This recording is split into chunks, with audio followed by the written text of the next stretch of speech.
개발 프로세스 발표 시작하겠습니다.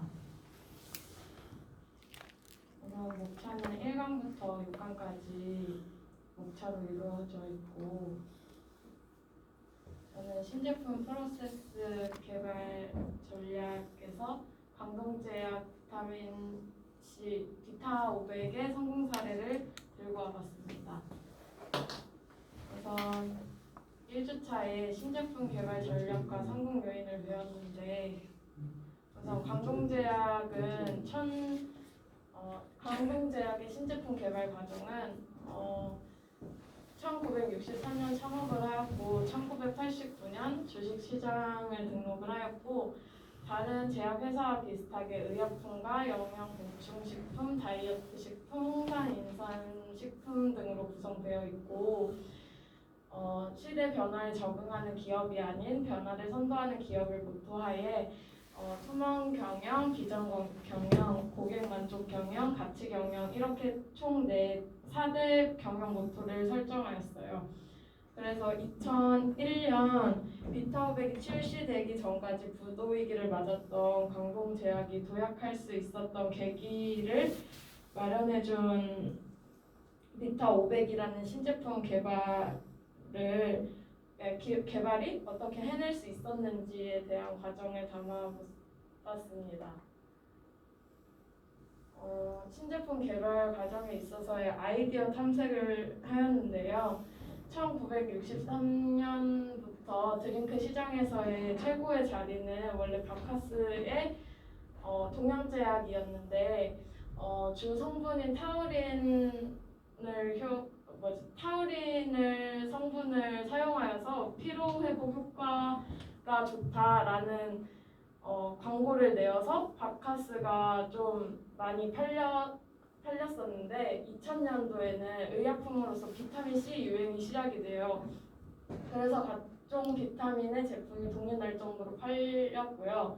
그래서 이 광동제약에서는 현재 팔리고 있는 비타민 C 제품은 과립이나 정제로 약국에서 파는 것이고, 이제 비타민 C를 음료로 개발하면 좋겠다라는 생각을 하게 돼서 이렇게 아이디어 탐색 중에 시장 기회 확인을 하였고, 고객 요구 확인도 하였고, 그리고 문제 확인과 자료 분석이 이루어졌습니다. 바카스가 동양제약이 아니고 동화제약 아니? 동화제약. 아, 그래요. 그래서 이제 신제품의 컨셉 도출을 국내 최초 맛있는 비타민 C로 내었고,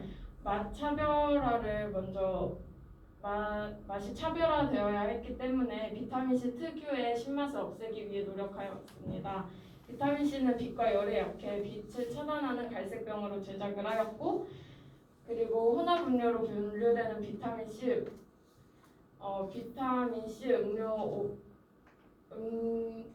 혼합 음료로 분류되는 비타민 C 음료 비타 500은 카페인을 없앰으로써 유통 채널이 다양화되었고, 기능성 음료 시장에서의 틈새 시장을 노렸습니다. 그러니까 유통 채널이 다양화되었다는 것은 카페인이 있으면 의약품으로 들어가기 때문에 약국에서만 팔 수 있는데, 그 비타민 C를 이용하여서 약국뿐만 아니라 다른 편의점이나 대형 마트에서 판매가 가능하게 하여서 유통 채널을 다양화시켰습니다. 그리고 판매 장소가 다양해진 만큼 판매 장소와 용도별로 제품 규격의 다양화를 시켜서 이렇게 제품 개발과 마케팅과 출시 전략을 펼치게 됩니다. 그래서 2001년 출시를 시작으로 매년 경이로운 기록 행진을 거듭하였고요. 최단 기일 내에 파워 브랜드로 성장하게 됩니다. 그래서 광동제약의 신제품 개발 과정은 이렇게 아이디어 탐색, 해결안 도출, 컨셉 창출, 제품 개발, 마케팅 전략, 출시 전략을 모두 거치게 됩니다. 그래서 광동제약의 성공 요인으로는 시장과 고객에 대한 철저한 이해와 정밀한 제품 개발의 준비, 제품 속성과 표적 시장의 명확한 정의를 담았다고 할 수 있습니다. 네, 그리고 2장에서는 시장 기회 확인을 배웠는데요. 이어서 비타 500 강동제약의 수학 분석을 해보았는데 시장 기회 확인 부분에서는 강점으로는 신제품으로서 시장 선점을 했다는 것에 있고, 이는 시장에 처음으로 제품을 출시하면서 소비자의 뇌리 속에 크게 작용하였고, 그래서 소비자는 비타민 음료라 하면 우선적으로 비타 500이라는 비타 500을 광동제약으로 생각하게 되는 그런 소비자 인식의 소비자의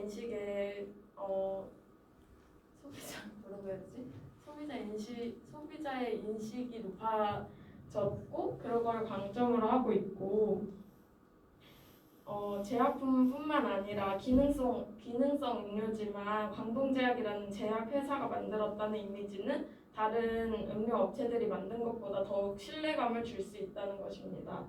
약점으로는 광동제약은 말 그대로 제약업체로서 약국 등 기존 판매점에서의 유통은 수월하게 할 수 있는데, 기능성 음료라는 특성상 일반 유통업체에서도 판매를 할 수는 있습니다만, 광동제약 비타 500의 신제품 기업들에 의해서 신제품 개발 전략의 핵심이라고 할 수 있는 유통의 다변화가 이제는 여타 다른 가격 경쟁력에서도 약세에 놓여 있습니다. 유통을 통합한 거대 업체들은 자사의 제품을 전면 배치하면 물론이고 저가 전략을 펼치고 있습니다. 그리고 위협적 요소에서는 비타 500과 관련된 물타기 제품이 급증하기 시작했고, 그리고 초과 공급이 시작되어서 시장이 포화가 되고 있고 경쟁력은 점점 심해지고 있다는 것입니다. 저기 강점에서 시장 선정이 아니고 시장 선점. 네. 시장 선점이야. 그리고 이거를 아이디어를 내기 위해서는 사업 기회를 확인하기 위해서 아이디어와 고객의 미충족 욕구 해결책을 알아보아야 했습니다. 그래서 SO 부분에서는 지속적인 웰빙 열풍과 더불어서 국민의 건강을 위하는 기업과 제품의 이미지로 공격적인 마케팅을 필요로 하다고 하였고요. 그리고 약점 보완으로 기회를 활용하는 부분에서는 상대적 낮은 자본력과 유통업체 위기로 생기는 문제점들을 보완해서 카테고리 킬러로 자리를 잡아야 된다고 아이디어를 내었습니다. 그리고 강점으로 위험을 회피를 해야 하는 부분에서는 높은 제품 인지도를 시장 선점을 강조하여서 기존 경쟁자들에게 위협을 가한 마케팅을 실시해야 한다고 보았고, 그리고 약점 보완으로 위한 극복으로는 시장 포화, 자본 및 가격 경쟁으로 인한 피해를 줄이기 위해 사업을 후퇴하고 신제품 개발에 노력을 해야 한다고 보았습니다. 그래서 3C 분석에서 고객의 미충족 해결을 찾아보았는데요. 여기서는 이제 사업 기회는 소비자와 회사와 경쟁자에서 찾아봐야 된다고 해서 고객 혹은 시장의 현재 욕구나 추세에서는 비타민C의 열풍이 불었고 웰빙의 열풍이 불었다는 것이 있었고, 고객의 핵심 구매 요인은 무엇이냐고 했을 때 인기 연예인을 모델로 광고를 하고 젊은 층을 공략을 해야 한다고 보았습니다. 그리고 뚜껑 이벤트나 퀴즈 행사를 함으로써 제약업체에서는 찾아보기 힘든 마케팅 전략이잖아요.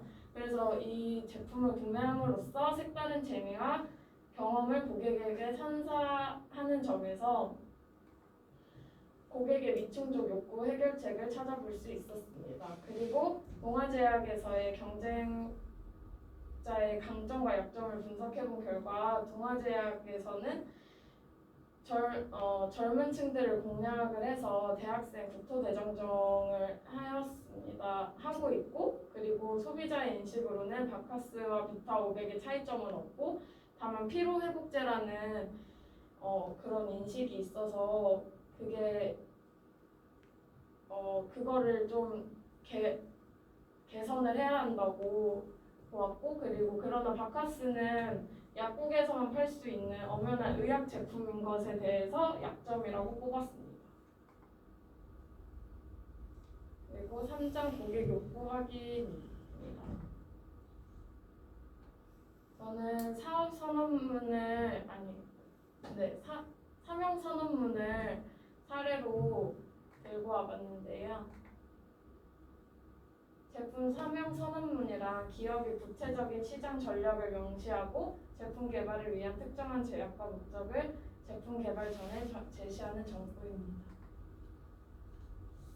저는 파타고니아로 사례로 들고 와봤는데 2019년에 변경이 되었다고 해요. 우리는 우리의 터전 지구를 되살리기 위해 사업을 합니다. 라고 변경이 되었고, 파타고니아 창업자 이분 시나드 회장은 죽은 지구에서는 어떤 사업도 할 수 없다는 데이비드 브로워의 말을 인용해 환경 위기로 인한 극도의 심각성과 절박함을 표현하기 위해 더욱 날카롭게 사명을 다듬었다라고 말을 하였습니다. 사업적으로는 환경 위기에 대한 근본적인 원인 규명과 실질적인 해결 방안에 초점을 맞췄고, 유기농 면으로 옷을 만들어 환경의 피해를 줄이기보다는 모카를 되살린 유기농 방식으로 모카 농장 토양을 건강하게 하는 것이 실질적인 해결책이라는 것입니다. 4장 아이디어 창출 부분입니다. 의사결정 질과 속도가 점점 중요해지는 경영 환경 속에서 글로벌 기업들은 문제 해결을 위한 창조 기법으로 트리즈 기법을 활용한다고 합니다. 저는 트리즈에 의한 문제 해결 과정 사례를 혼다로 가지고 와봤는데, 혼다의 중국 진출 전략 사례 부분에서 일본 혼다는 1980년대 초에 중국 오토바이 시장에 진출을 하였으나 얼마 지나지 않아서 혼다의 3분의 1 가격으로 중국에서 모방 제품이 출시가 돼요. 그래서 혼다는 이런 해결 원리를, 트리즈에 의한 해결 원리를 이용해서 중국 내 복제 부품사를 오히려 역이용하여서 합작 회사를 세우고 저가 제품 모델을 중간 매개체로 이용하게 됩니다. 그래서 트리즈를 분석해본 표인데요. 여기서 핵심 문제는 저가 오토바이를 만들어야 한다. 그래서 기술적 모순을 고객 수요라고 잡았고, 그리고 핵심 원인에서는 생산 비용을 낮출 수 없다 해서 기술적 모순을 생산 비용으로 잡았습니다. 하지만 그 기술적 모순은 서로 다른 기술적 변수들이 서로 충돌하는 것인데, 이거를 40가지 발명 원리 해결책으로 제시를 하여서 중간 매개물이라고 해결이 나왔습니다.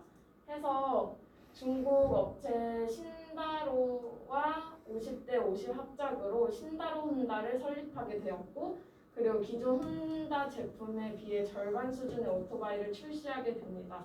그래서 매출액과 시장 점유율을 회복하게 됩니다. 5장입니다. 제품 컨셉의 창출 부분인데, 저는 제품 컨셉 서술문을 사례로 처음처럼을 가져왔습니다. 처음처럼은 이번 연도에 플렉스라는 병뚜껑 챌린지를 시작하게 되는데요. 우선 아이디어로는 유명 가수의 유행어를 소주 뚜껑 안쪽에 한 글자씩 넣어 랜덤으로 따면서 문구를 완성하는 챌린지입니다. 제품 아이디어는 주류 판매는 원래 광고나 마케팅이 필요로 한데, 타 주류회사 제품과 비교하여 독특함 및 대중성이 확대되어야 하는 점이 있습니다. 그래서 SNS 인증샷이나 뭐뭐 챌린지라는 매력적인 마케팅 방법으로 애주가 소비자들의 구매 욕구를 자극하게 됩니다. 그래서 구성 요소를 분해해본 결과 차별성으로는 소주 뚜껑에 문구를 넣는다는 것은 주류 광고계에서는 없던 아이디어여서 차별성으로 구성 요소를 넣었고, 제품 편익에서는 이런 문구를 완성 시에 뭐 제품을 하나 증정을 한다던가 해시태그 챌린지 이벤트를 통해서 매주 몇 명을 선점해서 이제 상품을 증정하는 그런 이벤트를 지역마다 열고 있다고 합니다.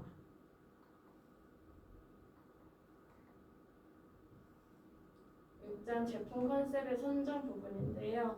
제품 컨셉 보드 사례를 가져와 봤고 CJ 온마트의 봄의 크리스피 핫도그를 가져왔습니다.